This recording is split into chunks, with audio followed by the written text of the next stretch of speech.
Well, good morning. Here we are to our end of our week, final moment of truth for the month of May. Hard to believe. Quickly approaching month number 6 of 2026. My, how time flies. That's all I can say. It's good to have each one of you here this morning. I say always, I hope you're doing well. Hope you've had a good night and a good week to this point. And if not, I hope that today is a bright spot for your week and it ends on a positive note. Keep our eyes on the Lord, keep them more focused where they need to be focused, and let's strive to bring honor and glory to Him. Well, let's get into our study here this morning in the book of Jude, and I chose to kind of divide this next section up in half. I could probably force my way through it quickly, but I didn't see really the value in doing that either. And so these false teachers are going to be described in this passage, and Jude's going to give some very vivid language as to how all of this is going to take shape and how they're going to be functioning, and doesn't really focus as much on their teaching as much as their character. And I'll say this, that this pattern repeats itself. And if we're discerning, I think that we'll see, hey, I need to not be there. And that's not one I need to be following. And it also helps us in our desire to maintain a purity within a local church, that we understand that these are realities, and we have to be willing to confront these realities, and we have to be willing to take the stands as God directs. And, sometimes there are going to be people who are coming in, and in doing so, they're actually seeking to lure away from the truth. And so Paul warned of this in Acts chapter 20. He said that grievous wolves will enter in among you, not sparing the flock.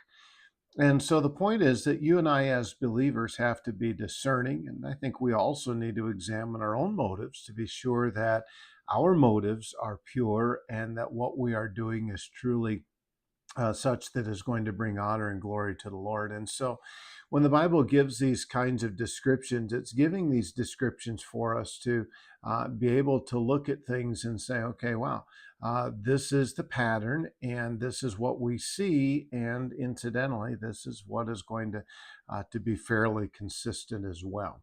We talk a little bit more about their motives really in verse number 11. Jude does a lot of threes, things in groups of three. Peter did the same thing. And he says in verse number 11, woe unto them. Okay, this is an ominous note of condemnation that is coming to these false teachers. Here's the reason. They have gone in the way of Cain. They have ran greedily after the error of Balaam for reward, and they have perished in the gainsaying of Korah. Now, this first one, the idea of their going in the way of Cain, is a little bit vague and has a couple of different potential ideas. It could suggest that they have devised their own way of worship. You remember, Cain brought of the fruit of the ground, even though that was his best. He brought it and did not do so with faith. God rejected his sacrifice and accepted Abel's sacrifice.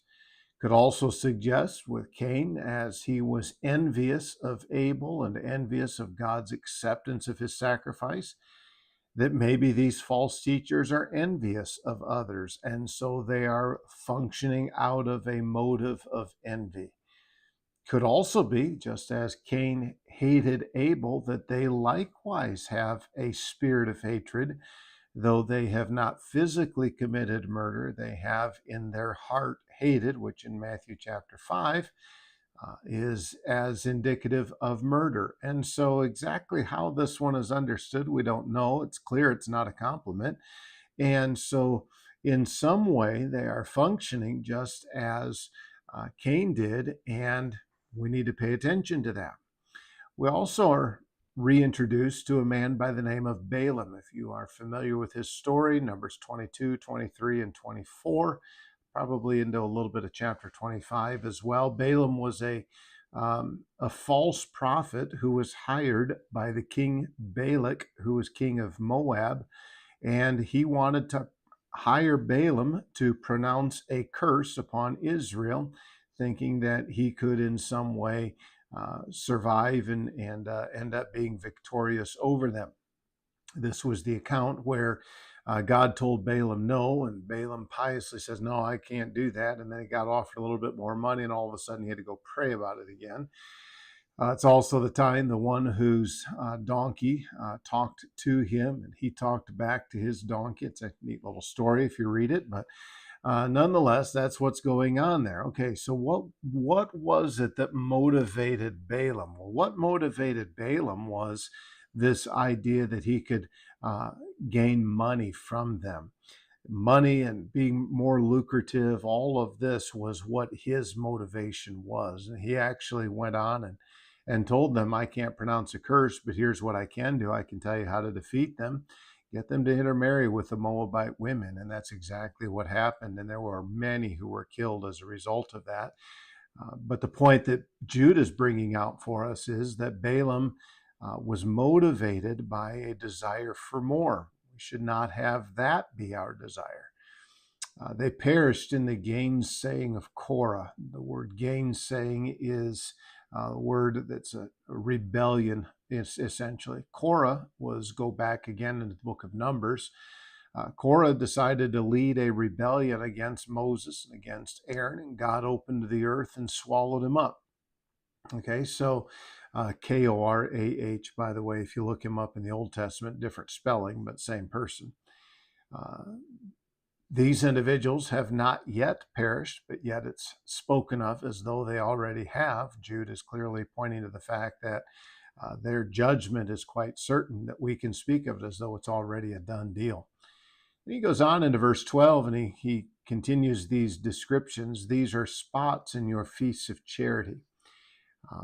Feasts of charity, or you may see love feasts, were basically times when they would get together and have a fellowship, a meal.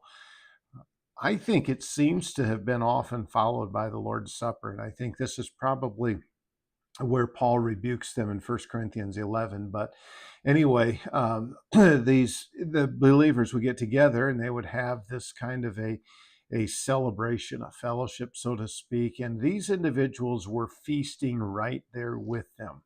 Well, there's naturally just a deceptive nature about them because they're right there with them, acting as though they are part of them. And in reality, they are not. But yet they're sitting right beside you. And this is where we've got to be extremely discerning. Now, this does not mean that we need to look at everybody cross-eyed in church and whoever's beside us, that we just automatically stop trusting them. But it does mean we need to exercise discernment. Feeding themselves without fear. They are essentially functioning in a way that they have absolutely no inhibition at all. They just jump right in, and boy, they're just all a part of this, and they were pulling the wool over these believers' eyes, so to speak. They also are described as clouds without water. They are essentially unable to provide any kind of satisfaction or any kind of quenching of thirst or anything like that. They are simply clouds without water. They pretend, but yet there's nothing there. There's no substance there. They are also fruit trees, according to the text, that are twice dead. The text says, trees whose fruit withereth without fruit, twice dead, plucked up by the roots. Kind of an interesting statement. Essentially, you've got trees in the autumn that are going to not have fruit, and so they would appear to be dead. And then you've got a fruitless tree that is uprooted. They are twice dead, okay? The point is they have no spiritual roots themselves, and they are going to face an inevitable judgment. So what Jude is doing is he's going on and he's giving us some ideas of how these guys function, what they look like, their inability to truly provide what they claim to offer, their motivations. They are not God-honoring individuals. And they had deceptively crept into these churches, and Jude is writing to warn them and say, you guys need to deal with these people because these people are a problem. And well, we want to grow. Yeah, not at this expense, you don't. Okay. and there's a purity that has to be there, that has to be maintained above everything else. And so this is a great challenge for us. We'll continue on into these next characteristics, Lord willing, on Tuesday of next week. And hopefully everything goes well on that. And so I look forward to that time together also. Well, I hope to see you on Sunday, and I appreciate your faithfulness on here. Hope you have a great weekend. If I don't see you Sunday, I hope to see you back on the Moment of Truth on Tuesday. All right. God bless you guys. Take care.